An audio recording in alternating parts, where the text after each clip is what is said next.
ಪಶ್ಚಿಮ ಘಟ್ಟ ಮಹಾಭಾಗದಲ್ಲಿ ಅಲ್ಲಿಯೂ ಕೂಡ ನಿರಂತರವಾಗಿ ಮಳೆ ಆಗ್ತಾ ಇದೆ.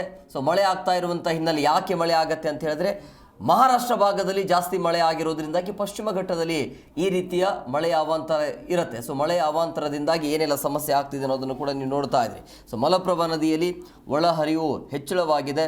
ಸೊ ಮಲಪ್ರಭಾ ನದಿ ತಟದ ಮಾರುತಿ ದೇಗುಲಕ್ಕೆ ಈಗ ಜಲ ದಿಗ್ಬಂಧನ ಎದುರಾಗಿದೆ.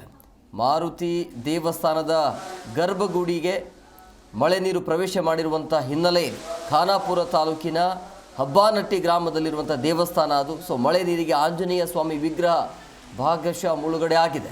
ಸೊ ನೀರಲ್ಲೇ ನಿಂತು ದೇವರಿಗೆ ಪೂಜೆಯನ್ನು ಸಲ್ಲಿಸ್ತಾ ಇದ್ದಾರೆ ಅಲ್ಲಿರುವಂಥ ಭಕ್ತರು. ಮಳೆಯ ಪ್ರಮಾಣ ಏರಿಕೆ ಆಗುವಂಥ ಹಿನ್ನೆಲೆಯಲ್ಲಿ ಈ ರೀತಿಯ ಸಮಸ್ಯೆ ಆಗುತ್ತೆ ಮತ್ತು ಈ ರೀತಿಯ ಮುಳುಗಡೆ ಹಂತಕ್ಕೆ ಆ ದೇವಸ್ಥಾನ ಬಂದಿದೆ. ಆದರೂ ಕೂಡ ಭಕ್ತಾದಿಗಳು ಬರ್ತಿದ್ದಾರೆ. ಬೇಡಪ್ಪ, ಈ ರೀತಿಯ ಬೇಡ ಅಂತ ಹೇಳ್ತೀವಿ. ಸ್ವಲ್ಪ ದಿನ ಏನಾಗಲ್ಲ, ಮನೆಯಲ್ಲಿ ಇರಲಿ,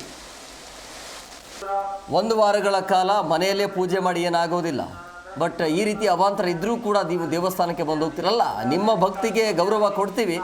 ಬಟ್ ಈ ಸಂದರ್ಭದಲ್ಲಿ ಈ ರೀತಿಯ ಅತಿರೇಕದ ಭಕ್ತಿ ಬೇಡ ಅಂತ ಅನಿಸ್ತಾ ಇದೆ.